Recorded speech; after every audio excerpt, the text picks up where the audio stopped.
இங்கு குழுமியிருக்கும் அனைவருக்கும் நாடு கடந்த தமிழ் அரசாங்கத்தின் சார்பில் என் வணக்கங்களை தெரிவித்துக் கொள்கிறேன். முள்ளிவாய்க்காலின் பின்னர் நமது போராட்டத்தின் வடிவம் மாற்றமடைந்ததை நீங்கள் யாவரும் அறிவீர்கள். கருத்திலிருந்து நடாத்தப்பட்ட அந்த போராட்டம் உலக ஒழுங்கிற்கு தற்போதைய உலக ஒழுங்கிற்கு அமையவும் யதார்த்தத்தின் அடிப்படையிலும் மேற்கல்வியிலான போராட்டமாக மாறியதை நீங்கள் இந்த போராட்டம் தற்சமயம் ராஜேந்திர நீதியிலும் ஜனநாயக நீதியிலும் முன்னெடுத்து செல்லப்படுவதை நீங்கள் அறிவீர்கள். முள்ளிவாய்க்காலின் பின்னர் போராட்டத்தின் வடிவம்தான் மாறியதை ஒழிய எங்கள் குறிக்கோள் மாறவில்லை என்பதை நீங்கள் அறிவீர்கள். இந்த வடிவத்தில் கூட பல்வேறு அமைப்புகள் இருந்தாலும் ஒரு அளவுக்கு வெறுமனையே ஒரு ஒருமைப்பாடு இருப்பதை நாம் காணக்கூடியதாக இருக்கின்றன. நாம் கடந்த இந்த வருடம் என்னுடைய மாவீரர் மையம் பொழுது 3 விடயங்களை முக்கியப்படுத்தியிருந்தேன். எங்கள் போராட்டத்தை நாம் 3 களங்களில் முன்னெடுத்து செல்ல வேண்டும். ஒன்று, சுதந்திரமும் உரிமை உள்ள தமிழ் உரிமை தமிழ் தேசத்தின் உரிமைக்கு ஒரே வழி என்ற கருத்துருவாக்கத்தை அனைத்துலக பரப்பில் ஏற்படுத்துவது. இரண்டாவது, நீதிக்கான போராட்டத்தை இன்னொரு களத்தில் எடுத்து செல்வது. மூன்றாவது, தாயக அபிவிருத்தி தொடர்பாக எங்கள் போராட்டத்தை அந்த களத்தில் எடுத்து செல்வது. இந்த நீதிக்கான களத்தில் எடுத்து செல்லும் இந்த போராட்டத்தில் நாம் அனைவரும் பல்வேறு அமைப்புகள் இருந்தாலும் எங்களிடையே சில மாற்று கருத்துக்கள் சம்பந்தமாக இருந்தாலும் இந்த நீதி கோரும் விடயத்தில் நாம் அனைவரும் ஒருங்கிணைந்து இணைத்து பணியாற்ற வேண்டிய ஒரு தளமாக இருக்கின்றது. எனவே அந்த தளத்தில் நாம் அனைவரும் ஒன்றிணைந்து பணியாற்ற வேண்டும் என்றும் நாம் கோரியிருந்தோம். இந்த மென்கல்வியில் நாங்கள் போராட்டத்தை நடத்தும் பொழுது இந்த மென்கல்வியில் ஒரு முக்கியமான அம்சம் எங்களுடைய போராட்டத்தின் நியாயத்தன்மையை நாம் வெளிப்படுத்துவதால் எங்கள் போராட்டத்தின் நியாயத்தன்மையை எங்கள் போராட்டத்தின் குறிக்கோளை தார்மீக சட்ட கடமைப்பாட்டின் அடிப்படையில் வெளிப்படுத்துவது ஒரு மிக முக்கியமான காரணமாகும். அந்த அடிப்படையில் தான் நாடு கடந்த தமிழக அரசாங்கம் கடந்த 3 வருடங்களாக மனித உரிமைகள் சங்கம் தொடர்பில் பொழுது நாங்கள் இந்த புத்தகங்களை வெளியிட்டு வருகின்றோம்.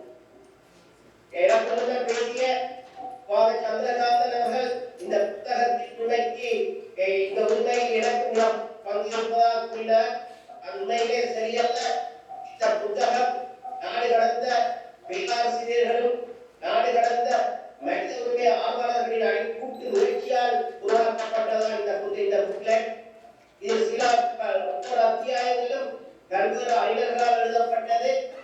இந்த படத்தின் இந்த புத்தகத்தினுடைய முகப்பில் இருக்கின்ற டிசைன் கனடாவில் இருந்துதான் பெறப்பட்டது. அந்த டிசைனுக்கு வடிவம் கொடுத்த ஓரியன் கனடாவில் தான் இருக்கின்றார்.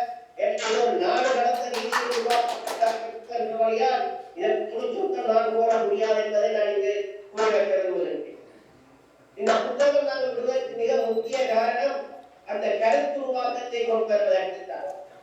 நாங்கள் இதனை ஒருவரைய செய்திகளை தூக்கி விடுவதற்காக அல்ல, தகுந்த வாதங்களை முன்வைத்து கருத்து உருவாக்கத்தை உருவாக்க நாங்கள் 2011 விட்ட அந்த புத்தகத்தில் நாங்கள் என்னுடைய தலைப்பு அந்த இலக்கு சர்வதேசம் நாடுகள் மட்டுமல்ல அனைத்துலக குடிசார் சமூகம் இன்டர்நேஷனல் சிவில் சொசைட்டி கூட தனியாக போர்க்குற்றங்கள் மட்டுமன்று புரியுது போய் வந்த வேளையில் நாங்கள் விட்டிருந்த அந்த புத்தகத்தின் தலைப்பை நாங்கள் போட்டியிருந்தோம். Be accused of crime, be accused genocide. Mullivaikkal நடந்தது வெறுமனே ஒரு போர்க்குற்றமோ மாநிலத்துக்கு எதிரான குற்றமோ அல்ல. அங்கு நடந்தது ஒரு இனப்படுகொலை, ஒரு தமிழின படுகொலை என்பதை நாங்கள் அந்த புத்தகத்திலே மையப்படுத்தி இருந்தோம். இன்று சர்வதேச குடிசார் சமூகத்தின் தரப்பில் அந்த நிலைப்பாடு ஓரளவுக்கு ஏற்றுக்கொள்ளப்பட்டிருப்பதை நாம் காணக்கூடியதாக இருக்கின்றது. இந்தியாவின் முக்கிய அரசியல் தலைவர்கள் குறிப்பாக சிதம்பரம் கூட இலங்கையில் நடந்தது ஒரு இனப்படுகொலை என்பதை கருத்தை ஏற்றுக்கொண்டிருக்கிறார். இரண்டாவதாக நாங்கள் இந்த புத்தகத்தால் மையப்படுத்திய கருத்துருவாக்கம் இன்றைக்கு கூட பின்னர் வருகின்றேன். சர்வதேசம் இலங்கையில் நடப்பது ஒரு தனிப்பட்ட மனித உரிமை மீறல் என்பதால் அதை பார்க்கின்றது. அதாவது human rights violation in the context of ethnic cultural condition பார்த்தது. அதாவது இன பாகுபாடற்ற வகையில் அங்கு மனித உரிமைகள் மீறப்படுகின்றதுதான் பார்க்கின்றோம். ஆனால் அங்கு மனித உரிமைகள் மீறப்படுவது தமிழர்கள் என்ற அடிப்படையில் தான் அங்கு மீறப்படுவது என்பதை நாங்கள் என்னுடைய 2வது புத்தகத்தில் அங்கே மையப்படுத்தி இருந்தோம். Escalation of human rights violation on the account of ethnicity and அதாவது தமிழருக்கு அடிப்படையில் அங்கு மனித உரிமைகள் மீறப்படுவதை நாங்கள் சுட்டிக்காட்டியிருந்தோம். அந்த கருத்தை நாங்கள் வலியுறுத்த வேண்டியது மிகவும் அவசியமாகும். உதாரணமாக இன்றைக்கு சமர்ப்பிக்கப்பட்டுள்ள அந்த டிராஃப்ட் ரெசல்யூஷனை நீங்கள் பார்த்தீர்களானால் அது தமிழர் என்ற வார்த்தையே அது இல்லை. ரீகன்சிலியேஷன் என்று கூட கதைக்கின்றார்கள். அது ரீகன்சிலியேஷன் யாருக்கும் என்று சொல்ல அதுக்கு தமிழ் என்ற வார்த்தையை அவர்கள் பாவிக்க மறுக்கின்றார்கள். டெவல்யூஷனை பற்றி கதைக்கின்றார்கள். அந்த டெவல்யூஷன்ல கூட அது தமிழர்களுக்கான டெவல்யூஷன் அல்ல, மாறாக மாகாணங்களுக்கான டெவல்யூஷன் என்று சொல்லி அதில் கூட தமிழ் என்ற வார்த்தை அது பாவிக்கப்படுகிறது. அந்த ரெசல்யூஷனை நீங்கள் எடுத்து பார்த்தால் தமிழர் என்ற வார்த்தை முற்றாக இருக்கடிப்பு செய்யப்பட்டிருக்கு. ரெசல்யூஷன் மட்டுமல்ல, ஹியூமன் ரைட்ஸ் கமிஷனில் அபிப்புள்ளி அவர்களின் 19 பக்க அந்த அறிக்கையை பார்த்தால் நான் அதில் தமிழர்களே வருகின்ற சிறப்பணி பார்த்தேன். 3 இடங்களில் தான் தமிழ் என்ற வார்த்தை அவர்கள் இருக்கிறது. நம்பிக்கை அமையாக அறிக்கை இருக்கும். ஒன்று தமிழ் என்று சொல்லும் போது தமிழ் என்ற வார்த்தை அங்க இருக்குது. அடுத்ததாக உதயம் பத்திரிகை பெட்டி கதைக்கும் போது தமிழ் என்ற வார்த்தையை அங்கு கைக்கின்றார்கள். அடுத்ததாக தமிழ்மொழிக்கு விசேட அந்தஸ்து கொடுத்ததற்கு அரசாங்கத்தை பாராட்டும் போது தமிழ் என்று கூறுகிறார். அப்ப சர்வதேச நாடுகள் தமிழருக்கான பிரச்சனை என்பதை ஏற்றுக்கொள்ள மறுத்து வருகின்ற சூழ்நிலையில் தான் நாங்கள் போராட்டத்தில் நடத்த வேண்டிய இருக்கிறது நாம் உணர்ந்து கொள்ள வேண்டும். ஏன் அவர்கள் ஏற்றுக்கொள்ள மறுக்கின்றார்கள் என்றால் தமிழர் என்ற அடிப்படையில் அந்த பிரச்சனைகள் நடப்பதை ஏற்றுக்கொண்டால் நாளைக்கு வருகின்ற எவர்களால் சமர்ப்பிக்கப்படுகின்ற எந்த ஒரு தீர்ப்பும் அந்த அடிப்படையில் தான் அந்த தீர்ப்பு வழங்க வேண்டும். அவ்வாறையும் வழங்குவதாயே அது தமிழகத்தால் முடித்து விடும் என்ற அச்சத்தின் காரணமாக தமிழர் வார்த்தையை முற்றாக கீழ்கணிப்பு செய்து கொண்டுதான் வருகின்றார். அந்த வகையில் இந்த முறை நாங்கள் இந்த புத்தகத்தை நாங்கள் வெளியிடும் பொழுது அது நாங்கள் நிச்சயமாக நாங்கள் புதியெடுத்தோம். அந்த புத்தகத்திலேயே போல் சர்வதேச சமுதாயத்திற்கு சொல்லும் அளவில் அங்கு நடக்கின்ற விளைச்சலை குறிப்பாக தமிழர் என்ற அடிப்படையில் தமிழ் மக்கள் என்ற அடிப்படையில் தான் அந்த விளைச்சலை நடவடிக்கை என்ற காரணத்திற்காக நாங்கள் அந்த தளத்தில் போட்டோம். ரெமிடியல் ஜஸ்டிஸ் ஃபார் கேமல்சன். கொல்லப்பட்ட மக்கள் 70,000 மேற்பட்ட மக்கள் தமிழ் மக்கள் என்பதை கூட அவர்களுக்கு ஏற்றுக்கொள்ள மாறுகின்ற சூழ்நிலையில் தான் நாங்கள் எங்களுடைய போராட்டத்தை நடத்த வேண்டியிருக்கிறோம். இந்த புத்தகத்தை நாங்கள் மக்களிடையே இது இந்த புத்தகம் இந்த மனித உரிமை அமைப்புக்காக மட்டும் உருவாக்கப்பட்டது அல்ல. எங்களுடைய இந்த மனித உரிமை அமைப்பு என்பது அது நடக்கின்ற இந்த பிரதிவாதங்கள் தீர்மானங்கள் எல்லாவற்றையும் நாங்கள் ஒரு ப்ரோசஸாகத்தான் நாங்கள் பார்க்க வேண்டும். அந்த அடிப்படையில் இந்த மனித உரிமை அமைப்பு கூட்டத்தொடரின் பின்னரும் இந்த புத்தகங்கள் எங்களுடைய போராட்டத்திற்கான கருத்துருவாக்கத்திற்கும் அதற்கான தார்மீக ஆதரவுக்குமான அடிக்கட்டாக அமைகின்ற நோக்கிற்கான உருவாக்கப்பட்டது என்று காலை தோழர் இந்தியாவிலிருந்து கலைக்கப்படுகிறார். இந்த புத்தகம் மிகவும் ஒரு எஜுகேஷனாக இருக்கிறது. இதனை நாங்கள் தமிழ் மொழிபெயர்க்கிறார்கள் தமிழ்நாட்டு கொடுக்கப்பவர்கள் இருக்கிறார். அதை கற்கும் பொழுது மகிழ்ச்சியாக இருந்தது. நாங்கள் செய்கின்ற பணி ஒரு பயனுள்ளதாக இருக்கின்றது என்ற காரணத்தில் அடுத்ததாக நாங்கள் கூறியபடி இந்த பெண்தன்மை நாங்கள் எடுத்துச் செல்கின்ற எங்க எடுத்துச் செல்கின்றோம் என்றால் இந்த எந்த பின்னணியில் எடுத்துச் செல்கின்றோம் என்றால் இன்றைய உலக ஒழுங்கில் அந்த அந்த பின்னணியில் நாங்கள் எங்களுடைய போராட்டத்தை எடுத்துச் செல்கிறோம். இந்த உலக ஒழுங்கு நாடுகளினால் உருவாக்கப்பட்ட உலக ஒழுங்கில் தான் நாங்கள் வசித்து வருகின்றோம். எங்களுடைய போராட்டத்தை எடுத்து முன்னெடுத்து வருகின்றோம். அப்ப இந்த உலக ஒழுங்கு முக்கியமாக பெரும்பான்மையாக நாடுகளின் நலன்களை அடிப்படையில் தான் இந்த உலக ஒழுங்கு இயங்குகின்றார். தலைவர் கூறியது அடிக்கடி கூறுவார், இந்த நீதி என்ற அரசு நீதியோ அல்லது உலக ஒழுங்கு என்பதோ நீதியின் அச்சாடையில் சுழல்வதே அல்ல, மாறாக நாடுகளின் நலன்களின் அடிப்படையில் தான் இந்த உலக ஒழுங்கு சுழல்கிறது. அந்த அடிப்படையில் தான் அந்த பின்னணியில் தான் நாங்கள் எங்களுடைய போராட்டத்தை நாங்கள் எடுத்துச் செல்கின்றோம் என்பதை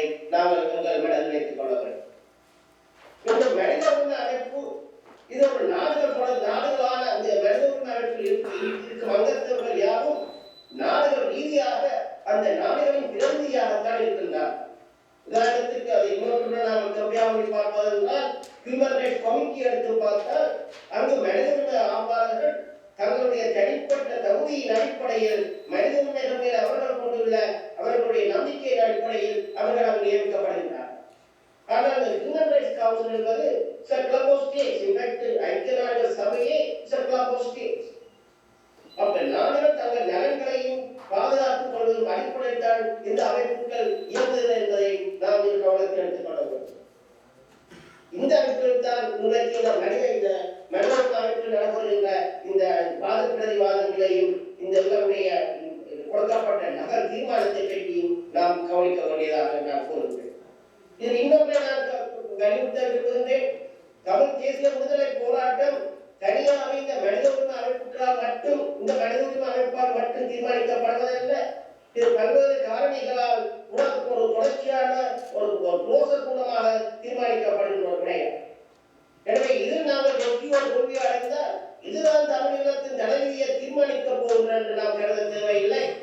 ஆனால் இது ஒரு மிக முக்கியமான ஒரு களம் என்பதை நாம் எடுத்துக்கொள்கிறோம். அந்த களத்தினூடாக எங்களுடைய போராட்டத்தை நாங்கள் முன்னெடுத்து செல்ல வேண்டியது மிகவும் அத்தியாவசியமானது என நாம் கருதுகிறோம். இந்த அடிப்படையில் தான் முன்னால் இங்கு சமர்ப்பிக்கப்பட்டுள்ள அந்த நகலை நாங்கள் பார்க்க வேண்டும். இந்த நகலை நாம் பார்த்தால் நான் குறிப்பிட்டபடி அந்த தமிழருக்கு பிரச்சனை என்பதை பற்றி எந்த விதமான கருத்தும் கூறப்படவில்லை. ஆனால் இன்றைக்கு இதே சமயம் தற்போது இந்த வருடம் இந்த மாதம் 2 அறிக்கைகள் வெளிவந்தன.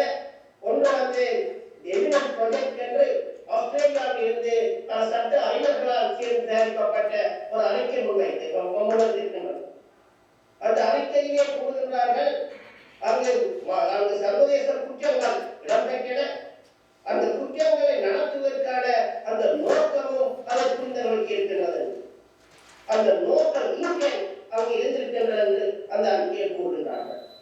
இது ஏன் முக்கியம் என்றால், இன்றைக்கு நாங்கள் நடந்தது இனப்படுகொலை என்று இனப்படுகொலை. அந்த இனப்படுகொலைக்கு ஒரு விசாரணை தேவை என்று நாங்கள் கூறும் பொழுது சில மட்டங்களில் எழுகின்ற ஒரு ஆட்சேபனை, இனப்படுகொலையை நிரூபிப்பதற்கு அது இங்கே அந்த நோக்கத்தை நிரூபிக்க வேண்டும். அது மிகவும் கடினம். ஆனபடியால் நாங்கள் இனப்படுகொலையை பற்றி பேசக்கூடாது என்று சில மட்டங்களில் கூறப்படுகிறது. இந்த புத்தகத்தில் இந்த புத்தகத்தில் நாங்கள் அதற்கான 2 கோணத்தில் அணுகியிருக்கிறோம். ஒன்று, நாங்கள் என்று கோருவது இனப்படுகொலைக்கான குற்றம்.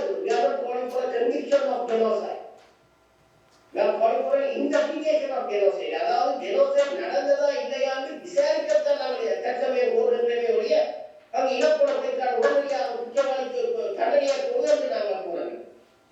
எனவே ஒரு குற்றம் நடந்ததா இல்லையா என்பதை விசாரிப்பதற்கான சாட்சியங்கள் மிக குறைந்தளவு சாட்சியங்களே தேவை. அந்த சாட்சியங்கள் அடிப்படையில் இந்த விசாரணையை நடத்த வேண்டும்.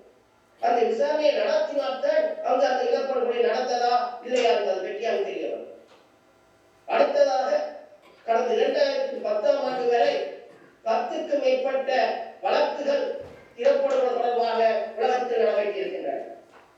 இந்த 10 வழக்குகளிலும் அந்த குறிக்கோள், அந்த இன்டென்டை சூழ்நிலை சாட்சிகளின் அடிப்படையில் தான் அவர்கள் அந்த இன்டென்டை அவர்கள் அனுமானித்தார். இது எந்த சாதாரண ஒரு குற்றவியல் கிரிமினல் வழக்கு, ஒரு கொலை வழக்கில் நடக்கின்ற ஒரு விடயம். அதாவது அந்த இன்டென்டை சூழ்நிலை சாட்சிகளில் பணி செய்யலாம். அதனை இந்த புத்தகத்தில் நாங்கள் வலியுறுத்தி கூறியிருக்கின்றோம். நான் கூற வந்த விடயங்கள், நாங்கள் அந்த ஆஸ்திரேலியாவில் இருந்து வந்த அந்த பப்ளிகேஷனில் அவர்கள் குறிப்பிட்டிருக்கிறார்கள். சட்ட அறிஞர்கள், தமிழர் அல்லாத சட்ட அறிஞர்கள் குறிப்பிட்டிருக்கிறார்கள். அந்த இன்டென்ட் இருப்பதற்கான போதிய சாட்சியங்கள் இருப்பதாக அதில் குறிப்பிட்டிருக்கிறார்கள். ஆனால் இந்த ரெசல்யூஷனில் அதை பற்றி ஜெனோசைடை பற்றி ஒன்றுமே இந்த புத்தகத்தில் இந்த ரெசல்யூஷனில், இந்த நகல் ரெசல்யூஷனில் கூறப்படவில்லை. அடுத்ததாக கூறுகிறார்கள், 13வது அரசு சட்ட திருத்தத்தின் அந்த அடிப்படையில் அங்கு அந்த வடக்கு மாகாண சபைக்கு நிதி ஒதுக்க வேண்டும். இதனை நாம் எவ்வாறு பார்க்கின்றோம் என்றால், இந்த 13வது அரசியல் சட்ட திருத்தத்துக்கு ஒரு லெஜிட்டிமைசேஷனை கொடுப்பதற்கான ஒரு முயற்சியாக இதை நாம் கருதுகிறோம். அதாவது தமிழுடைய இறுதி தீர்வுக்கு 13வது அம்ச சட்ட திருத்தத்தின் மூலம் ஒரு இறுதி தீர்வை கொண்டு வரும் ஒரு முயற்சியாக இதை நாம்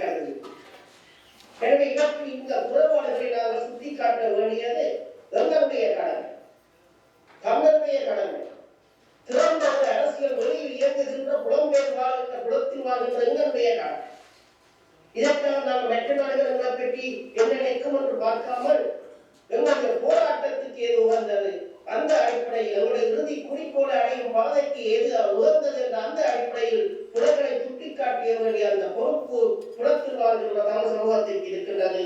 அதை நாங்கள் அனைவரும் ஒருமித்து ஒரே கருத்தாக சொல்லும் பொழுது அது நிச்சயம் ஒரு வலுவான கருத்தாக சர்வதேச மட்டத்தில் எழுவாங்க. எனவே சர்வதேச மட்டத்தில் நாங்கள் எவ்வாறான கருத்துக்களை முன்வைக்க வேண்டும். ஒன்று, அங்கு நாங்கள் நடந்த பிரச்சனை ஒரு எத்னிக் நியூட்ரலான, அதாவது இன பாகுபாடற்ற சூழ்நிலை நடந்த மனித உணர்வுகள் அல்ல, தமிழர் இன துவேஷம் கொண்ட ஒரு சூழலில் தமிழர் என்ற இன அடிப்படையின் காரணமாக நடந்த மனித உணர்வுகள் என்பதை நாம் அங்கு சுட்டிக்காட்ட வேண்டும். அடுத்ததாக அங்கு நாம் சுட்டிக்காட்ட வேண்டிய விடயம், இந்த 13வது அம்ச சட்ட திருத்தத்தை தமிழர் கூட்டணி தலைவர் திரு சம்பந்தன் அவர்கள் முள்ளிவாய்க்கால் பின்னர் டிபிசிக்கு அடுத்த பொறுப்பில் கூறியது. இதில்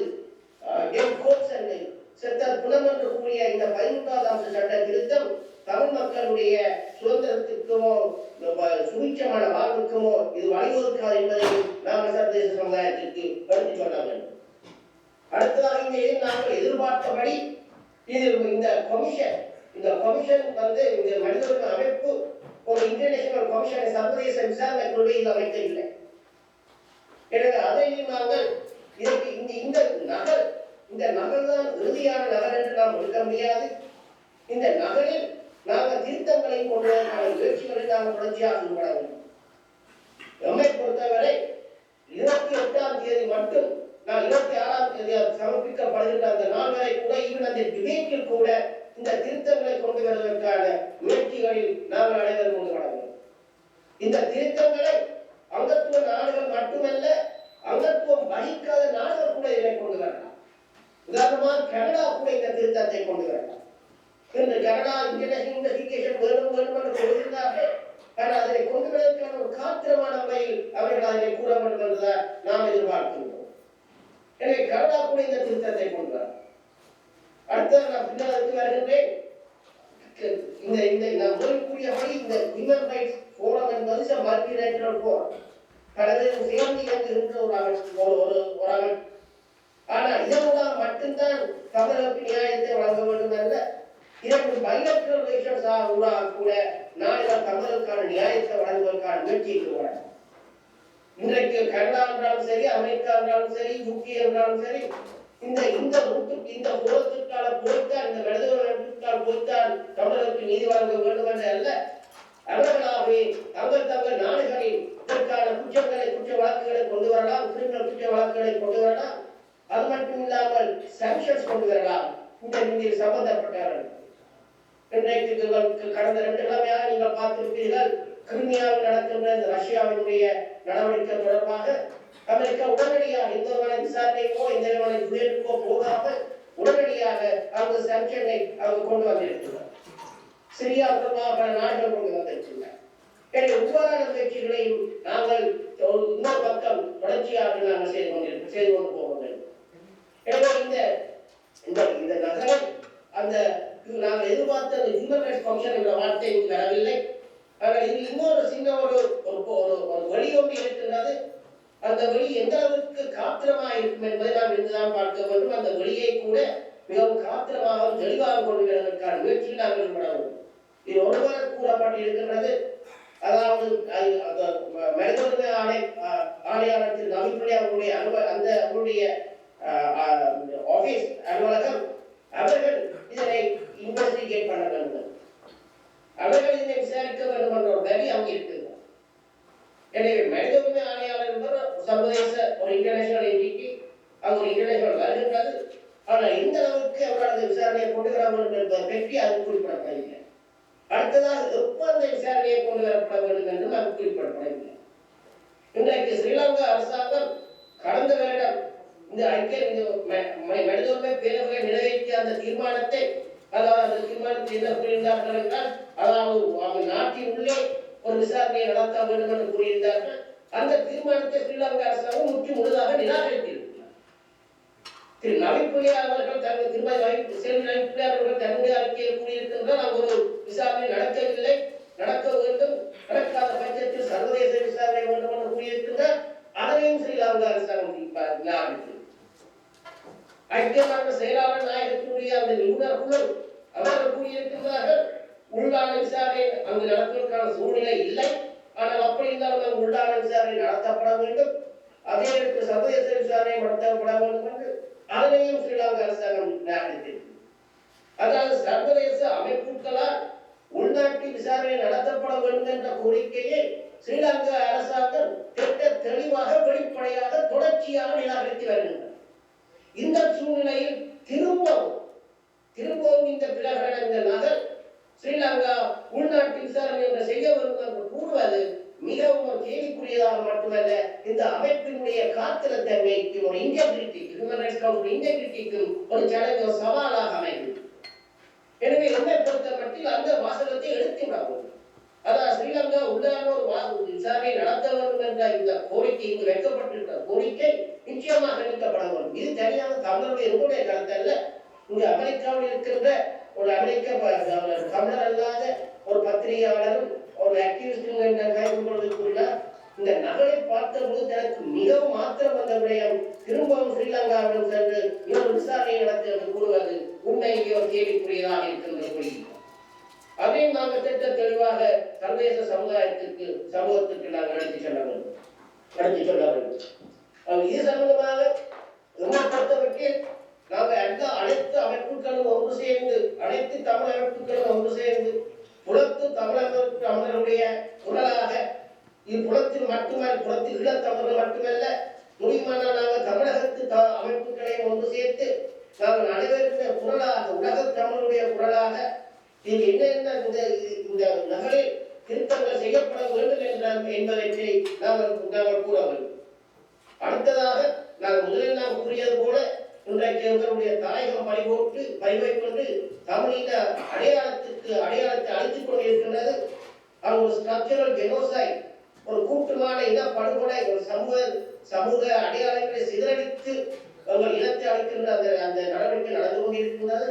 எனவே அதனை கடத்தி நிறுத்த வேண்டும். அதனை கடத்தி நிறுத்துவதாயின் அங்கு ஒரு இன்டர்நேஷனல் ப்ரொடெக்ஷன் மெக்கானிசம், ஒரு சர்வதேச பாதுகாப்பு முறை அங்கு தேவை.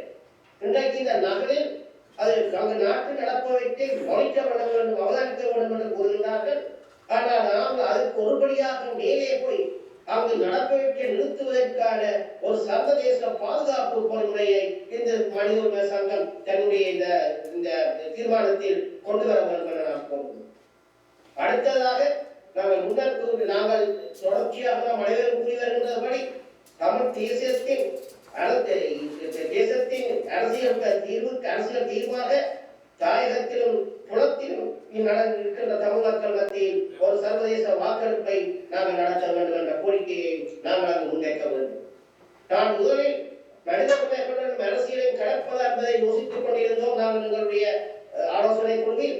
ஆனால் இங்கு மனித உரிமை சங்கமே 13வது அம்ச சட்ட திருத்தத்தை அங்கு கொண்டு வந்ததன் மூலம் இந்த நகரையுடைய அரசியல் மயப்படுத்தி விட்டார். எனவே நாங்கள் அரசியல் மனித உரிமை நாங்கள் வேறுபடுத்தி விட முடியாது.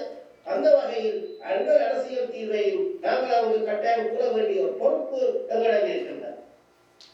அடுத்ததாக குறிப்பாக இன்றைக்கு தமிழக சட்டசபை அந்த தீர்மானத்தை இயக்கி இருக்கும் பொழுது அதனை சர்வதேசம் மயப்படுத்த வேண்டிய பொறுப்பும் எங்களுடைய புலத்தில் வாழ்கின்ற தமிழ் தோழர்களே அது இருக்கு. எனவே நாங்கள் கொண்டு வர வேண்டிய திருத்தங்கள் 5 திருத்தங்களை நாம் கொண்டு வர வேண்டும் என நாம் கருதுகிறோம். ஒன்றால் நாங்கள் சர்வதேச விசாரணை, இனப்படுகொலை, மாநிலத்திற்கு எதிரான குற்றம், போர்க்குற்றங்களாக அடங்கியதாக இருக்க வேண்டும். இரண்டாவதாக நவீன் புலியார் அவர்களுக்கு கொடுக்கப்பட்டுள்ள அந்த மெண்டேட் அது உடனடியாக அதனை அந்த விசாரணையை செய்ய வேண்டும், உடனடியாக சர்வதேச விசாரணையை செய்ய வேண்டும் என்ற திருத்தம் வேண்டும். ஏனெனில் இது பின்னர் இதனை இன்டர்பிரட் ஸ்ரீலங்காவுக்கு மேலும் அவகாசம் கொடுக்கப்பட்டிருக்கிறது. 1 வருடம் கழித்துத்தான் மனித உரிமை ஹை கமிஷனர் வந்து அதை செய்யலாம் என்ற கருத்துக்கு இடமளிக்காத வகையில் அந்த வாசகங்களை, அந்த சொற்பதங்களை திருத்தி அமைத்து உடனடியாக சர்வதேச விசாரணையை நவீன்புலியாளர்களுடைய அலுவலகம் மேற்கொள்ளப்பட வேண்டும் என்பதை திருத்தத்தை 2ஆவதாக நாம் கொண்டு வர வேண்டும்.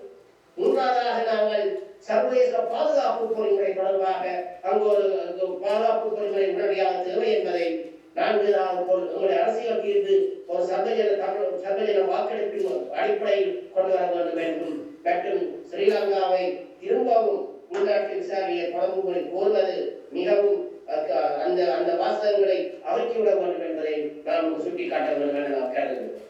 இது முக்கியமாக இந்த திருத்தங்களை கொண்டு வருவதற்கு மிகவும் யாருக்கு அந்த தார்மீக கடமை இருக்கின்றது நாம் கருதுவதால் இந்தியாவுக்கு தான் அந்த தார்மீக கடமை இருக்கின்றது. இந்தியா தார்மீக கடமை மட்டுமல்ல, இன்றைக்கு இந்தியா இலங்கை அண்டை நாடாகவும் பிராந்திய வல்லரசாகவும் மற்றும் இந்த சமூகத்தில் அவருடைய நலன்கள் அங்கு இருப்பதை கருத்தில் கொண்டு இந்தியா இதனை செய்ய வேண்டும் என நாம் எதிர்பார்க்கின்றோம். கோஃபி அனன் கூறினார், impunity is anywhere is the threat to peace and security everywhere. இன்று இலங்கையில் நடக்கின்ற இந்த இம்பியூனிட்டி நிச்சயமாக இந்த சமுத்திரத்தில் இந்திய நலன்களுக்கு பாதகமாக அமையும் என்ற காரணத்தினால் இந்தியா தனது சொந்த நலன் அடிப்படையில் என்றாலும் கூட இது தலையிட்டு ஒரு தலைமை தாங்கி தமிழருடைய தேசிய பிரச்சனைக்கு ஜனநாயக ரீதியில் முடிவுக்கு கொண்டு வருவதற்கான முயற்சியில் இந்தியாவுக்கு வழங்கும். இந்த அடிப்படையில் தான் நாடுகளந்த தமிழீழ அரசாங்கம் எங்களுடைய கடந்த அரசவையில் நாங்கள் 2 தீர்மானத்தை நிறைவேற்றி அதில் 2 கோரிக்கைகளை நாங்கள் முன்வைத்திருந்தோம். ஒன்று, இந்த சர்வதேச விசாரணை வேண்டும் என்ற பிரேரணையை இந்தியா தனியாக கொண்டு வர வேண்டும், அல்லாவது இன்னொரு நாட்டுடன் சேர்ந்து இந்தியா அதனை கொண்டு வர வேண்டும் என்றும், மற்றும் சர்வதேச வாக்கெடுப்பை நடத்தி அரசியல் தீர்வு காண்பதற்கு இந்தியா விளக்க வேண்டும் என்றும் அந்த 2 தீர்மானங்களை முன்வைத்து நாம் இந்தியாவில் உள்ள அனைத்து அரசியல் கட்சிகளுக்கும் தீர்மானங்களை அனுப்பியிருந்தோம். இந்த பின்னர் அதிமுக கட்சியும் இன்றைக்கு திமுக கட்சியும் தங்களுடைய தேர்தல் வினாவளத்தில் இத்தீர்மானங்களை நிறைவேற்றி இந்த தீர்மானங்களை உள்ளடக்கி இருப்பது, இந்த 2 விடயங்களை உள்ளடக்கி இருப்பது நமக்கு மகிழ்ச்சியை தருகிறது. ஆனால் இது நாடுகளந்த தமிழ் அரசாங்கம் அனுப்பியதால்தான் நடந்தது நான் கூறவில்லை. ஆனால் உங்கள் கருத்துடன் அவர்கள் ஒத்து வருவது எங்களுக்கு மிகவும் உற்சாகத்தையும் களத்தையும் தருகின்றது. ஆனால் இது மாநில கட்சி என்ற நிலையிலிருந்து மத்திய கட்சிகளுக்கு நேஷனல் பார்ட்டிஸுடைய மேனிஃபெஸ்டோட தேர்தல் விண்ணாபனத்தில் இவற்றை கொண்டு வருவதற்கான முயற்சிகளில் நாம் ஈடுபட வேண்டும். அதற்கான முயற்சிகளில் நாம் ஈடுபட்டு வருகின்றோம். அடுத்த இந்த மனித உரிமை அமைப்பு சம்பந்தமான விடயங்களில் நாங்கள் மென்வெளி என்று ஆரம்பத்தில் குறிப்பிட்டிருந்தேன். அந்த மென்வெளியில் ஒன்று கருத்து உருவாக்கம், உங்களுடைய நியாயத்தன்மை, அதுக்கு மிக முக்கியமான அம்சம் மக்கள் பலம், பாப்புலர் சப்போர்ட். மக்கள் பலம் மிகவும் முக்கியம். இந்த அடிப்படையில் மக்களை நாங்கள் ஒன்று திரட்டி மக்களை வெறுமனே பார்வையாளர்களாக மட்டும் இல்லாமல் பங்காளர்களாக மாற்றும் முயற்சியிலும் நாங்கள் ஈடுபட்டு வருகின்றோம். இதன் அடிப்படையில் நாங்கள் தபால் அட்டைகளை நாம் வெளியிட்டிருந்தோம். அந்த தபால் அட்டைகளை ஒவ்வொரு நாடுகளிலும் அந்தந்த நாட்டு மொழிகளில் அதனை மொழிபெயர்த்து அந்தந்த நாட்டு அரசாங்கம் அனுப்பும்படி மக்களை கோரியிருந்தோம். இதன் அடிப்படையில் ஜெர்மன், பிரான்ஸ் நாடுகளில் ஜெர்மன், பிரெஞ்சு மொழிகளில் அந்த தபால் அட்டை மொழிபெயர்க்கப்பட்டு அந்தந்த நாடுகளில் அனுப்பி வைக்கப்பட்டுள்ளது. அதேபோல் மக்களை நாங்கள் ஒன்று திரட்டும் பணியில் நடைப்பயணம் எங்களுடைய உறுப்பினர் ஒருவரால் குமார் என்று அழைக்கப்படும் உறுப்பினர் லண்டன் உறுப்பினர் ஒருவரால் ஆரம்பிக்கப்பட்டு அது யோகேந்திரன் என்று கனடா உறுப்பினர் பங்கு கொண்டு அவர்கள் நடந்து ஜெனிவா நோக்கி நடந்து கொண்டு இருக்கின்றார்கள். இன்றைக்கு அவர்கள் பிரான்சில் தமிழ்ச்செல்வனுடைய சிலைக்கு முன்னாலும் முள்ளிவாய்க்கால் சமாதிக்கு முன்னாலும் அஞ்சல் செலுத்திக் கொண்டு தங்களுடைய நடைப்பயணத்தை தொடர்ச்சி செய்து கொண்டு வருகின்றார்கள். இது மக்களை ஒன்று திரட்டி மக்களை எங்களுடைய பங்காளர்களாக இந்த போராட்டத்தில் இணைய செய்வதுதான். இது நாடுகள் தான் இந்த நாடுகளால் தான் ஹியூமன் ரைட்ஸ் கவுன்சில் முடிவுகள் எடுக்கப்பட்டாலும் நாடுகளுடைய முடிவுகளை மாற்றக்கூடிய சக்தி மக்களிடம் உண்டு. இன்றைக்கு 21ஆம் நூற்றாண்டு இந்த குளோபலைசேஷனும் டெக்னாலஜிக்கல் ரெவல்யூஷனும் எங்களுடைய எண்ணத்தை காட்டுகின்றதால் மக்களால் டொமஸ்டிக் பொலிட்டியாக மக்களால் அந்த நாடுகளுடைய அரசியல் நாடுகளுடைய வெளிவார கொள்கையை மாற்றக்கூடிய ஒரு வல்லமை ஒரு சூழல் இருக்கின்றது. இன்றைக்கு அரபு வசந்தம் நடந்தது போல் அரபு வசந்தத்து உதாரணத்துக்கு போடலாம். இல்லாவிட்டால் போனவங்க இந்தியாவுடைய நிலப்பாட்டு மாற்றமோ மலேசியாவுடைய நிலப்பாட்டு மாற்றமோ அந்த நாட்டு மக்களால் ஏற்பட்டது. அந்த அடிப்படையில் நாம் ஒவ்வொரு நாட்டிலும் அந்த மக்களை நாங்கள் உருவாக்குவதன் மூலம் அந்த மக்கள் மூலமாக அந்தந்த நாட்டு அரசாங்கங்கள் வெளிவார கொள்கையில் மாற்றத்தை கொண்டு வரலாம். அதற்கான முயற்சி நாம் அனைவரும் தொடர்ந்து முயற்சியாக ஈடுபட வேண்டும். மற்றும் ராஜதந்திர தளத்தில் நாங்கள் எங்களுடைய எல்லா அமைப்புகளும் தமிழ் அரசாங்கம் பிரத்யோகமாக நான் கூட நான் நாங்களாம் எல்லாம் செய்வோம் கூடவில்லை, கூட முடியாது, கூடாது. எல்லா அமைப்புகளும் நாங்கள் சேர்ந்து செய்து கடவுள வேலைகளை செய்து கொண்டிருக்கின்றோம். நாங்கள் தமிழ் அரசாங்கம் எங்களுடைய சில உறுப்பினர்களை நாம் சில வெளிநாடுகளுக்கு அனுப்பி வெளிவார அமைச்சுக்களுடன் எங்களுடைய இடர்பாடுகளை கூறி அவருடைய ஆதரவினை கூறி வருகின்றோம். அதே மாதிரி பல்வேறு அமைப்புகள் தங்களுடைய பிரதிநிதிகளை ஒவ்வொரு நாடுகளுக்கு அனுப்பி வருகின்றார்கள். மற்றும் நாங்கள் ஜெனிவாவில் நாங்கள் தொடர்ச்சியாக அந்த பிரச்சாரத்தை மேற்கொண்டு வருகின்றோம். அதற்கு கூடுதலாக இந்த முடிவுகள் எடுக்கப்படுவது அந்தந்த நாட்டு கேபிட்டல், அந்தந்த நாட்டு தலைநகரங்களில் உள்ள வெளிவார அமைச்சுக்கள் அந்த முடிவுகளை கூடுதலாக எடுக்கின்றது. எனவே அந்த அடிப்படையில் அந்தந்த நாடுகளில் நாங்கள் தொடர்ச்சியாக சம்பந்தப்பட்ட முக்கியமான நாடுகளில் இந்த எங்களுடைய பிரச்சாரங்களை நாங்கள் தொடர்ச்சியாக நாங்கள் மேற்கொள்ள வேண்டும். கடைசியாக நிற்புங்கள் நான் முதலில் கூறியது போல human rights forum is multilateral forum. ஆனால் பைலேட்டரலாக, அதாவது இரண்டு நாடுகள் என்ற அடிப்படையில் பல நடவடிக்கைகள் நாடுகள் எடுக்கலாம். இன்றைக்கு மல்டிலேட்டரல் இந்த ஃபோரத்தில் எங்களுக்கு கூறப்படுகின்ற சில காற்றமான முடிவுகள் எடுங்கள் என்று கூறினால் அதற்கு அவர்கள் கூறுகின்ற பதில் அவ்வாறான முடிவுகள் எடுப்பதற்கான வாக்குகள் அங்கு இல்லை. ஆனால் ஒரு பைலேட்டரல் அடிப்படையில் இரண்டு நாடுகள் என்ற அடிப்படையில் அவர்களுக்கு அந்த வாக்குகள் தேவை. அவர்களாகவே உடனடியாக சில சாங்ஷன்ஸையோ உதாரணமாக ரிபப்ளிக் ஆஃப் கொங்கோ எடுத்து பார்த்தால் அது சம்பந்தப்பட்டதாக கருதப்படுகின்றவர்கள் அவர்கள் யார் என்றே இன்னும் அடையாளம் காணவில்லை. ஆனால் அது தொடர்பாக செக்யூரிட்டி கவுன்சில் இந்த வருட ஆரம்பத்தில் தீர்மானத்தை நிறைவேற்றி இருக்கின்றார்கள். அதாவது அவர்களுடைய தமிழ் பேன் நடவடிக்கை மறுக்கப்பட வேண்டும் என்றும் அவருடைய வெளிநாட்டு முதலீடுகள் சொத்துக்கள் வெளிநாடுகள் இருந்தால் அவற்றை உடனடியாக ஃப்ரீஸ் பண்ண வேண்டும் என்று சொல்லி தீர்மானங்கள் நிறைவேற்றியிருக்கிறார்கள். அவ்வாறான நடவடிக்கைகளை அந்தந்த நாடுகள் தாங்களாகவே மேற்கொள்ளலாம். எனவே இது முடிந்த பின்னர் நாங்கள் இந்த மனித உரிமை அமைப்பு கூட்டத்தொடர் முடிந்த பின்னர் நாங்கள் இது கூடிய கவனம் செலுத்தி பைலேட்டரலாக எவ்வளவுக்கு இலங்கை தமிழ் மக்களுக்கு ஒரு நியாயமான தீர்வு கிடைக்கும் வரை அங்கு தமிழ் மக்கள் தங்களுடைய ஜனநாயக அடிப்படையிலான ஒரு தீர்வினை 6வது அம்ச சட்ட திருத்தம் மற்ற நிலையில் பொது வாக்கெடுப்பு மூலம் தீர்மானிக்கும் வரையும், அதே நேரம் இந்த போர் குற்றவாளிகள் இனப்படுகொலை செய்தவர்கள் மாநிலத்திற்கான குற்றவாளிகளை தண்டிக்கும் வரைக்கும் ஸ்ரீலங்காவுக்கு எதிரான நடவடிக்கைகளை அந்தந்த நாடுகள் தனிப்பட்ட முறையில் எடுப்பதற்கு அந்தந்த நாடுகளில் இந்த பொதுமக்கள் நாம் அனைவரும் அந்தந்த நாடுகளுக்கு அரசியல் அழுத்தம் கொடுத்து அதன் மூலம் நாங்கள் இந்த விடயங்களை நாம் முன்னெடுத்து செல்ல வேண்டும். இன்னொன்று உறுதியாக கூற விரும்புகின்றேன். நாங்கள் இன்னொரு விடயத்திலும் ஐக்கிய நாடுகள் சபையில் இன்னொரு அங்கத்தில் நாங்கள் ஒரு நாடுகளந்த தமிழக அரசாங்கம் இனப்படுகொலை தொடர்பாக ஒரு சட்ட நடவடிக்கை, ஒரு லீகல் கம்ப்ளைண்டை நாங்கள் இந்த மாதம் நாங்கள் பதிவு செய்ய இருக்கின்றோம். அந்த அந்த அந்த குற்றச்சாட்டை நாங்கள் மனித உரிமை சங்க அமைப்பு இந்த 47 நாடுகளுக்கும் வாக்கெடுப்புக்கு முன்னர் அவர்களுக்கு நாங்கள் அனுப்ப இருக்கின்றோம். அது தொடர்பாக நாங்கள் நிதி எங்களுக்கு தேவையாக இருக்கின்றது. அதற்கான நிதியை எங்களுடைய உறுப்பினர் நாடுகள் தமிழ் அரசாங்கத்தின் உறுப்பினர் மதிப்பிற்கு ஜோ ஆண்டனி அவர்கள் அந்த பணியில் ஈடுபட்டிருக்கின்றார். எனவே நீங்களும் உங்களால் செய்யக்கூடிய உதவிகளை செய்தால் எங்கள் இந்த போராட்டங்களை நாங்கள் முன்னெடுத்து செல்வதற்கு உதவியாக இருக்கும் என கருதுகின்றேன். மற்றும் இங்கு இன்றைக்கு இந்த கூட்டத்திற்கு வந்தமைக்கு உங்கள் யாருக்கும் நன்றி கூறிக்கொண்டு என்னுடைய பேச்சினை முடித்துக்கொண்டு அத்துடன் நாங்கள் உரையாடலில் கேள்வி பதில்களில் இந்த உரையாடலை தொடர்பு என கருதுகிறேன். நன்றி, வணக்கம். தமிழரின் தாகம், தமிழின் தாயம்.